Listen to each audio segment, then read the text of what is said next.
Hi everybody, let's learn about sibilants और sibilant sounds in today's class. आज की class में हम सीखेंगे दोस्तों कि sibilant sounds क्या होते हैं. sibilant sounds के बारे में या और भी जो sounds हैं, consonant sounds हैं, उनके बारे में जानना हमारे लिए बहुत ज़रूरी है, जिससे कि हम इनको सीख करके सही प्रोनाउंसिएशन कर सकें और इफेक्टिव कम्युनिकेशन कर सकें. तो आइए सीखते हैं कि sibilant sounds क्या होते हैं. देखिए sibilant sounds के बारे में मैंने बताया यहाँ पर कि sibilant sounds are fricative consonants that produce a hissing और हशिंग इफेक्ट. सिबिलेंट साउंड्स होते हैं ये फ्रिकेटिव कॉन्सोनेंट्स होते हैं और ये इनसे जो साउंड निकलता है वो हिसिंग का, जैसे एक सांप हिस की आवाज़ निकालता है, की आवाज़ निकालता है, वही हिसिंग या हशिंग इफेक्ट सिबिलेंट साउंड्स का होता है. और यहाँ पर जो दूसरी जानकारी है सिबिलेंट साउंड्स के बारे में वो ये कि all sibilant sounds are coronal consonants. अब कॉर्नल कॉन्सोनेंट्स क्या होते हैं? तो coronal consonants are made with the tip और front part of the tongue. जो जीभ का जो आखिरी छोर होता है या सामने का जो हिस्सा होता है उसी से कॉर्नल साउंड्स बनते हैं, कॉर्नल कॉन्सोनेंट्स बनते हैं. अगर कॉर्नल कॉन्सोनेंट्स के बारे में आप ज़्यादा जानना चाहते हैं तो आप कैसे जान सकते हैं मैं आपको भी थोड़ी देर में बताता हूँ. पहले हम ये समझ लेते हैं कि सिबिलेंट साउंड्स कितने प्रकार के होते हैं. तो देखिए यहाँ लिखा है they include the following sounds, यानी सिबिलेंट साउंड्स जो होते हैं वो इस तरह के होते हैं. तो ये है दोस्तों सिबिलेंट साउंड्स. पहला है एस, और एस एक अनवॉइस्ड कॉन्सोनेंट है.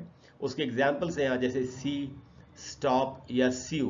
तो अगर आप देखेंगे सब में हिसिंग का साउंड निकल रहा है, यानी हिस की एक आवाज़ निकल रही है. सी, स्टॉप, सीयू, तो ये हिसिंग की आवाज़ निकलती है सिबिलेंट साउंड्स में.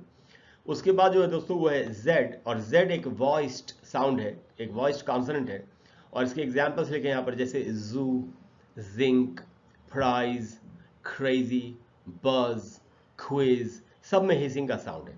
उसके बाद दोस्तों श का जो साउंड होता है, जैसे शंकर में जो श होता है वैसे, या शर्म में जो श होता है वैसे, और ये भी एक अनवॉइस्ड साउंड है. और इसके एग्जाम्पल्स है सामने जैसे शिप, विश, पुश, तो सब में हिसिंग का साउंड है.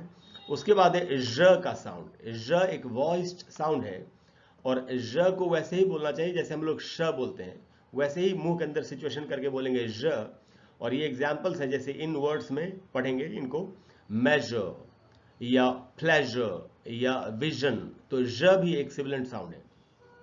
उसके बाद दोस्तों सी एच, जिसे च का साउंड बनता है, और ये भी एक अनवॉइस्ड साउंड है. और इसके एग्जाम्पल्स है जैसे चेयर, चर्च, मैच, तो इनमें सब में च है जो कि एक सिबिलेंट साउंड है और हिसिंग साउंड निकल रहा है. और एंड में दोस्तों ज का साउंड, और ये एक वॉइस्ड साउंड होता है. और इसके एग्जाम्पल्स भी हैं जैसे जैम, इंजॉय या मिराज. अब यहाँ पर ज के बारे में एक और बात बताई गई है कि द साउंड ज इज अ वॉइस्ड, ये एक वॉइस साउंड होता है, and it's a post alveolar एफ्रिकेट and is considered a sibilant sound.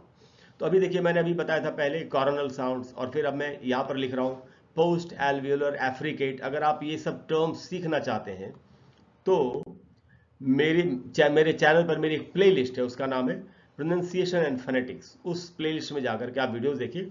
आपको जितने भी कॉन्सोनेंट साउंड्स हैं, stop consonants, fricatives, affricates, nasal sounds, सारे साउंड्स का आपको पता चल जाएगा. और दोस्तों अगर आपको आज की क्लास अच्छी लगी हो तो प्लीज़ वीडियो को लाइक करें, चैनल को सब्सक्राइब करें, शेयर करें.